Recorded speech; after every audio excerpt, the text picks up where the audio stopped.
People always say you'll feel it when something is wrong in your relationship, but nobody tells you how terrifying it is when you start feeling it inside a home that's supposed to be safe. I used to think I had the perfect life, the kind you don't brag about because you don't want to jinx it.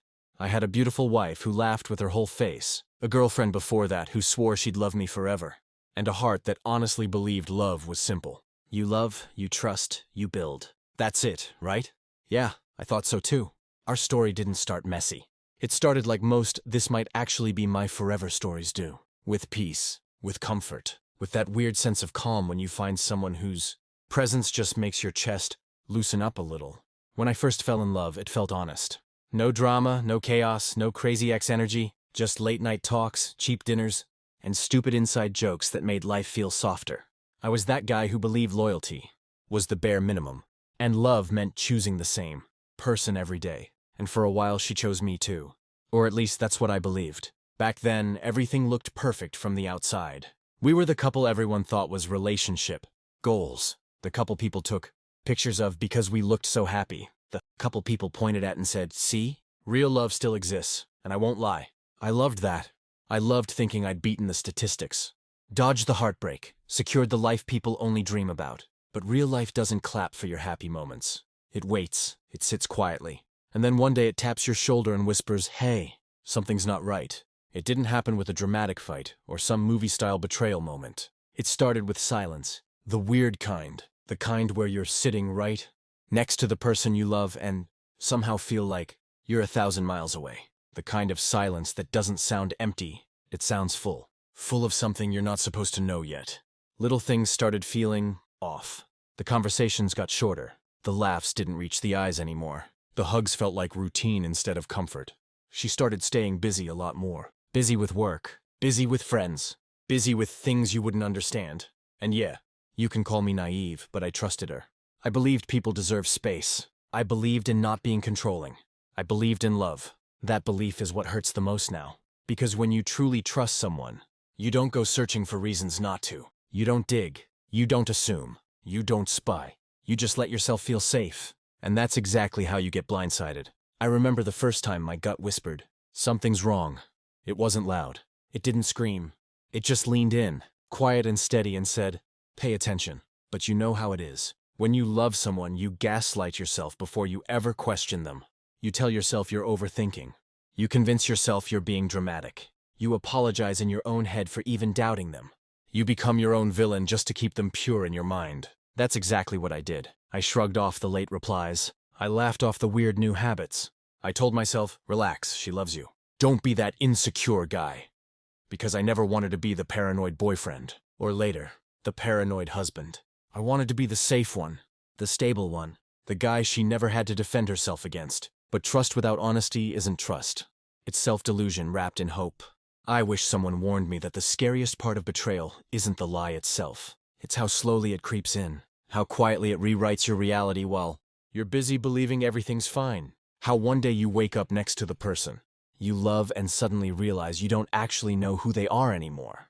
And the worst part? You start wondering if you ever did. That's where everything really began.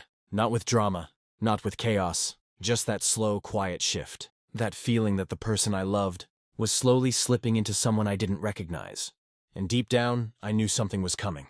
I just didn't know it would change everything. Things didn't fall apart overnight. They cracked slowly, like glass under pressure. And honestly, that might be worse. Because when something breaks fast, at least you understand what happened. But when it breaks slowly, you just stand there thinking maybe you're the problem. It started with her phone.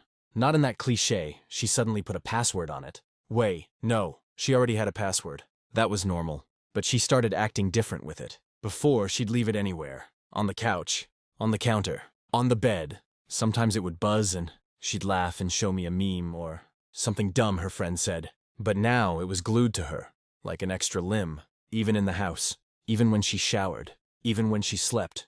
Always face down, always silent. Little thing, right? That's what I told myself too. Then came the excuses, the late nights at work that didn't make sense, the "I'm tired" conversations, the sudden emotional distance she couldn't explain, that weird shift where she was physically present but mentally somewhere else, somewhere I couldn't reach. And it wasn't like she was cold. That would have been easier. She was sweet, overly sweet sometimes, That weird kind of nice that feels like guilt wearing a smile. She started overcompensating. Random hugs. Forced affection. Saying I love you in moments where it didn't feel real. And I wanted to believe it so badly that I accepted it. Until this one night. She said she was going out with friends. Girls' night. Nothing unusual. I said, have fun. Because that's what trusting partners say. I watched her get ready, laughing, talking, acting normal. But there was something in her eyes. Something tired. Something nervous. Something like she was hoping I wouldn't notice. She left, and I sat there in the quiet. If you've ever been in love, you know that kind of silence. The one where the room feels heavy, where your brain won't shut up, where your chest just feels wrong. I tried distracting myself. TV scrolling, whatever. Didn't work. It felt like my body knew something I didn't. Hours passed, later than usual. Too late for just hanging out. I texted her. You good? She replied fast. Yeah, with the girls. Don't wait up. That should have comforted me, right? Instead, it felt scripted, like a line she'd rehearsed. Around 1 a.m. she came home. Things didn't fall apart overnight. They cracked slowly, like glass under pressure. And honestly, that might be worse. Because when something breaks fast, at least you understand what happened. But when it breaks slowly, you just stand there thinking maybe you're the problem. It started with her phone. Not in that cliché, she suddenly put a password on it. No, she already had a password. That was normal. But she started acting different with it. Before, she'd leave it anywhere. On the couch. On the counter. On the bed. Sometimes it would buzz and she'd laugh and show me a meme or something dumb her friend said. But now it was glued to her, like an extra limb. Even in the house. Even when she showered. Even when she slept. Always face down. Always silent. Little thing, right? That's what I told myself too. Then came the excuses. The late nights at work that didn't make sense. The I'm tired conversations. The sudden emotional distance she couldn't explain. That weird shift where she was physically present but mentally somewhere else. Somewhere I couldn't reach. And it wasn't like she was cold. That would have been easier. She was sweet. Overly sweet sometimes. That weird kind of nice that feels like guilt wearing a smile. She started overcompensating. Random hugs. Forced affection. Saying I love you in moments where it didn't feel real. And I wanted to believe it so badly that I accepted it. Until this one night. She said she was going out with friends. Girls' night. Nothing unusual. I said, have fun. Because that's what trusting partners say. I watched her get ready, laughing, talking, acting normal. But there was something in her eyes. Something tired. Something nervous. Something like she was hoping I wouldn't notice. She left, and I sat there in the quiet. If you've ever been in love, you know that kind of silence. The one where the room feels heavy, where your brain won't shut up, where your chest just feels wrong. I tried distracting myself. TV scrolling, whatever. Didn't work. It felt like my body knew something I didn't. Hours passed, later than usual. Too late for just hanging out. I texted her. You good? She replied fast. Yeah, with the girls. Don't wait up. That should have comforted me, right? Instead, it felt scripted, like a line she'd rehearsed. Around 1 a.m. she came home. Perfume. Different than the one she usually wore. Hair slightly messy, not like wind blew messy, but like hands had been there messy. And when she kissed me hello, she missed my mouth. That's how distracted she was. Or how guilty. Then I noticed something stupid. Something tiny. A detail you could easily ignore. Her wedding ring. She always wore it. Always. Even when she was mad at me. Even when we fought. Even when she slept. It wasn't on her finger. I asked casually, where's your ring? She froze for half a second. Just half. Then laughed. Oh, must have slipped it off when washing my hands. I probably left it in the car, or at their place. But here's the thing. Her eyes didn't match her voice. She went to the bathroom. I sat there staring at the door, feeling the slow, sick burn in my chest. When she came back out, she was tired. She didn't want to talk. She went straight to bed. I sat awake, staring at the ceiling, knowing something wasn't right, but doing nothing. Because here's the ugly truth about love. When you're loyal, you don't assume betrayal. You assume miscommunication. You assume stress. You assume fatigue. You assume literally anything except the thing that will break you. So I convinced myself to sleep. The next morning, she was normal again. Laughing, talking, wearing her ring. Like nothing happened. And that's when it really hit me. Whatever was happening wasn't an accident. It wasn't a one-time weird night. This wasn't confusion. This wasn't stress. This wasn't my imagination. This was something she was actively managing. Something she was carefully hiding. Something that already existed long before I allowed myself to notice. And it scared the hell out of me. Because I wasn't just losing my wife. I was starting to realize, maybe I already had. After that night, nothing felt the same. Not the air in our house. Not the way she looked at me. Not even the sound of her voice. Everything felt rehearsed, controlled, like I was living with someone who was carefully editing themselves in real time. But here's the worst part. I didn't confront her. Not because I was scared of the answer, but because I didn't know how to live without the lie yet. So instead of asking questions, I watched. I paid attention. I finally stopped gaslighting myself. She started dressing different. When she went out with friends, a little too done up for casual hangouts. Nails always fresh, hair always perfect. New lingerie receipts and shopping bags I wasn't supposed to notice, but did. Her phone became a vault, Face ID only. Notifications hidden, always flipped over. She even took it with her to the bathroom, and when she showered, it sat right on the sink, screen locked, like a guilty conscience breathing beside her. Then the emotional distance changed. It wasn't distance anymore. It became irritation. Everything I did seemed to annoy her. The way I asked questions, the way I laughed, the way I existed in the house. She started sighing more, rolling her eyes, acting like being around me was exhausting. But anytime I pulled back, suddenly she became sweet again. Like she could feel me slipping and needed to make sure I stayed. That push and pull messes with your head in a way I can't explain. You start thinking maybe you are annoying, maybe you're too much, maybe you're the reason they're unhappy. Then one day, I did something I swore I never would. I looked. She was in the shower. Her phone buzzed. Not a normal buzz. The long buzz. The one you only get when someone calls you. But the name didn't pop up. Just no caller ID. Then it buzzed again. Then again. Over and over. I didn't unlock it. I didn't need to. I just stared at it vibrating like it had a heartbeat. Like it was alive and panicking because it couldn't reach her. And you know that feeling when your stomach drops so hard it almost feels like falling? Yeah, that. She came out of the bathroom wrapped in a towel and saw me sitting there, just looking at the phone, not even touching it. Her reaction told me everything. She didn't get annoyed. She didn't laugh it off. She didn't get confused. She froze, like someone hit pause on her soul. Then came the anger. What are you doing? Why are you staring at my phone? Do you not trust me now? Not, are you okay? Not, what happened? Not, oh weird, who keeps calling me? No, straight to defense mode. Straight to offense. Straight to flipping the blame on me. And suddenly I was the bad guy. The insecure husband. The paranoid one. The crazy one. She actually said the words, "You're becoming toxic." And I swear that sentence almost broke me more than anything. Because when someone you love betrays you, they don't just cheat on your heart. They cheat on your reality. They rewrite the story so you become the villain in their narrative. I apologized. Let that sink in. I apologized. For sitting on my own bed, in my own house, looking at a phone that was buzzing nonstop with hidden calls. I felt small, stupid, weak, and she leaned into that, hugged me, kissed my forehead, told me she loved me, told me I was overthinking, told me she would try to be more emotionally present so I didn't feel insecure. She turned it into my flaw, my wound, my responsibility, and I believed her. For about a week. Then came the day everything snapped. She said she was going to visit her mom. She never used to do that often. Suddenly now, it was happening a lot. I offered to drive her. She said no. Too fast, too defensive, too rehearsed. So when she left, that gut feeling finally screamed loud enough that I couldn't ignore it anymore. And I did something I'm not proud of. I followed her. No yelling. No chasing.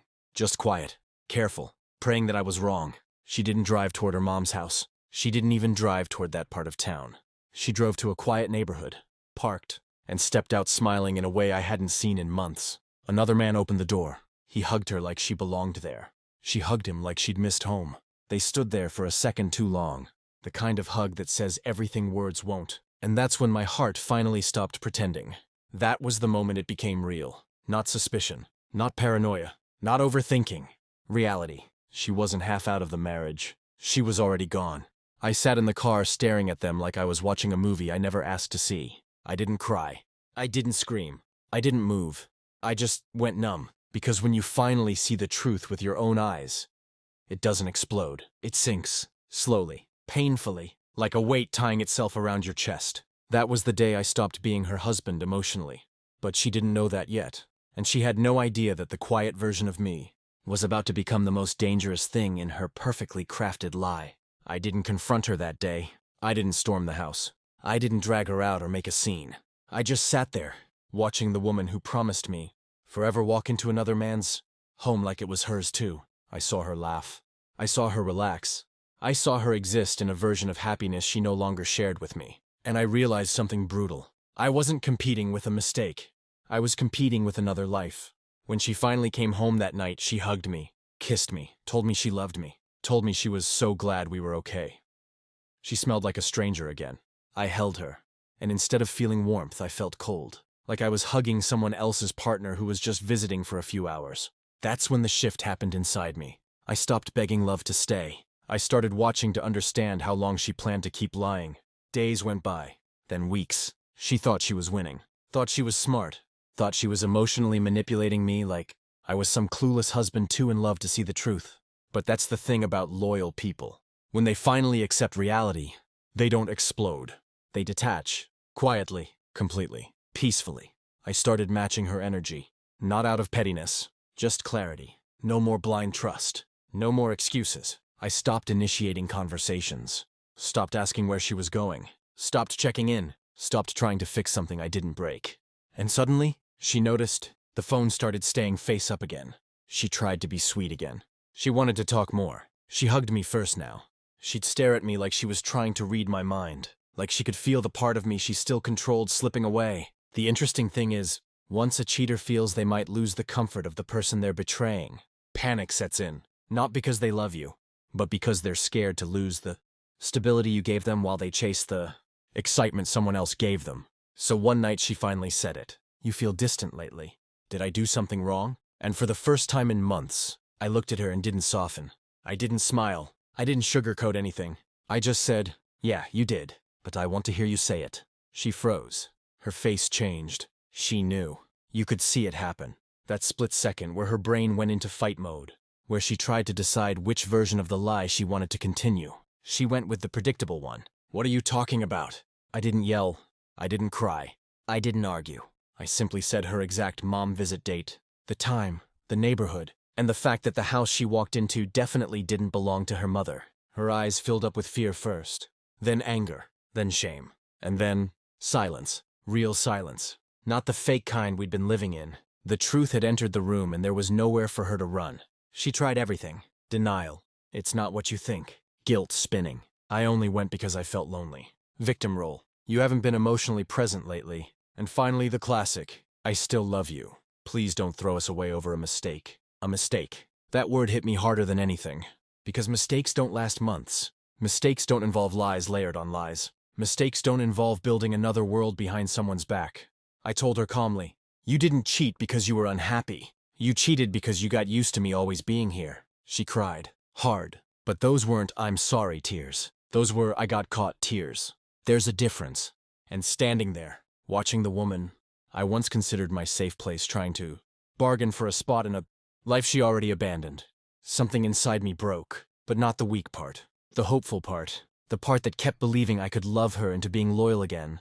That part finally died. And here's the real moral punch in the chest. Knowing the truth didn't hurt the most. Realizing how long she looked me in the eyes and lied did. Realizing how many nights she kissed me. Goodnight with someone else still on her lips did. Realizing I wasn't enough to make her choose honesty before betrayal did. And I know this is where people always jump in with opinions. Some will say I should forgive. Some will say once a cheater, always a cheater. Some will say marriage means fighting for it no matter what. People think the hardest part of betrayal is discovering it. It's not. The hardest part is what comes after, when you still have to live in the same house with someone who broke you. After that confrontation, everything went quiet. Not peaceful quiet. Funeral quiet. The kind that feels like something already died. And you're both just pretending it's still breathing. She tried. Not in the way that fixes things. In the way that tries to reset them. Suddenly she was present. Suddenly she wanted to talk about us. Suddenly she wanted to cook together, watch movies, sit close like nothing happened. She didn't say, I'm sorry in a way that took responsibility. She said it like a bandage. I'm sorry. Let's move forward. Let's forget it. Let's work on us. But us doesn't exist when only one heart stayed faithful. And here's the part nobody tells you. Forgiveness isn't hard because of pride. It's hard because every time you look at them, you see the version of yourself they betrayed. You see the stupid hope, the trust, the blind love. You see the older you that still believed in them. And it hurts. We tried therapy, or at least she said we should. Not because she wanted to heal, because she wanted to prove she tried. She cried in front of the therapist, told stories about being lonely, about not feeling emotionally supported, about how life got boring, about temptation, about being human. And I sat there, realizing she had turned my heartbreak into her narrative. The therapist asked me what I felt. I didn't break down. I didn't scream. I didn't shake. I just said, I feel like I died in this marriage, and the only person who noticed was me. That was the first time I truly accepted it. We weren't fixing anything. We were dragging a corpse around hoping it would breathe again. The house changed. The bed felt wrong. The kitchen didn't smell like home anymore. Even the laughter she forced sounded foreign. Like it didn't belong to our life. Like it was borrowed from someone else. I stopped fighting. I stopped defending. I stopped trying. One night, she crawled into bed and whispered, "Do you still love me?" And there it was. The question I used to answer without thinking. The one that used to feel like breathing. Now it felt like a knife. Because the truth? Yes, I loved her. But I didn't trust her. And love without trust isn't love anymore. It's dependency. It's habit. It's fear of letting go. I didn't answer right away. I just stared at the ceiling, feeling everything at once and nothing at all. She started crying quietly. Not loud sobbing. Just those broken, shaky breaths where someone realizes they don't control the ending anymore. Then she said something that finally shattered me. "I didn't think you'd ever stop choosing me. Not, I didn't mean to hurt you. Not, I regret what I did.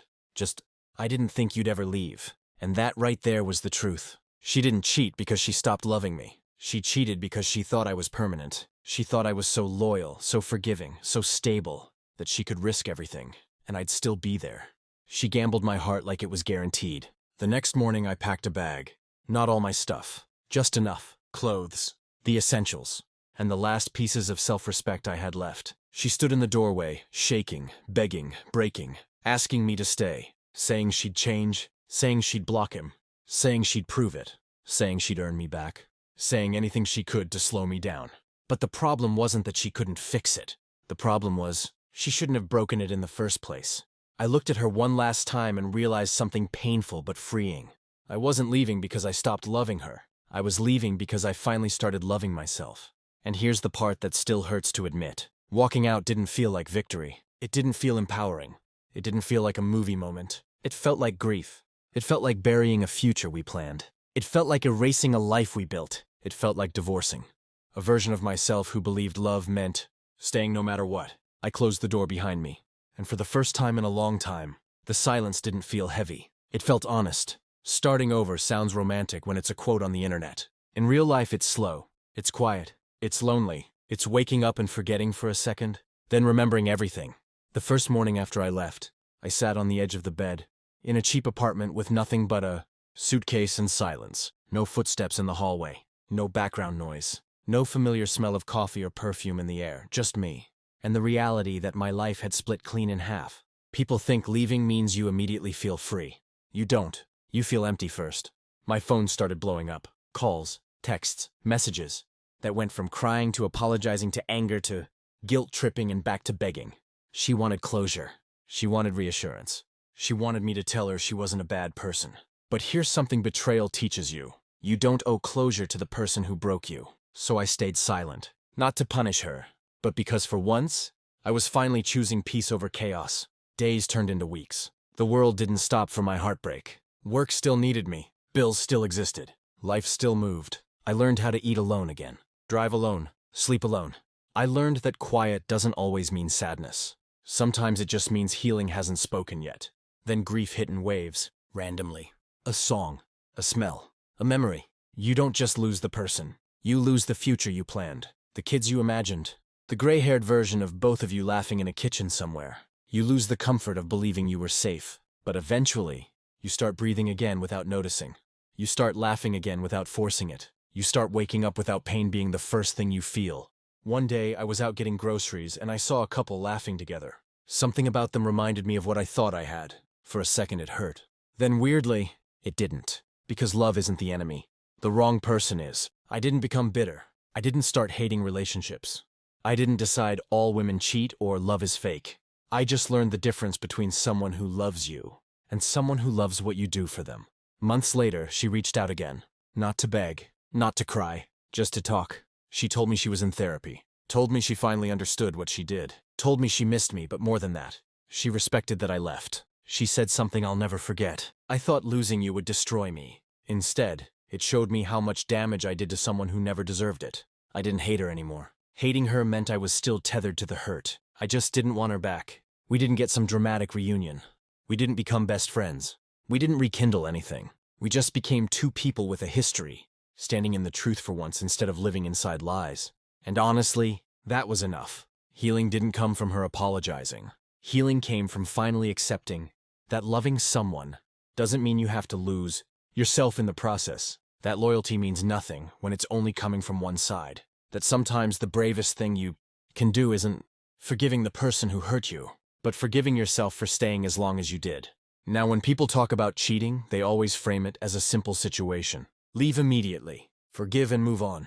Love harder. Try again. But it's not simple. It's your life, your memories, your heart, your identity, your time. And trust me, the scariest part is not losing them. It's realizing how close you were to losing yourself. I still believe in love. I still believe in commitment. I still believe in forever. But now I know something I wish I knew earlier. Forever only matters when both people mean it. So here's the real question, and I want you to be brutally honest with yourself. If the person you love destroys your trust but starts changing afterward, do you forgive them because they're trying? Or do you walk away because they should have tried before breaking you? What would you choose?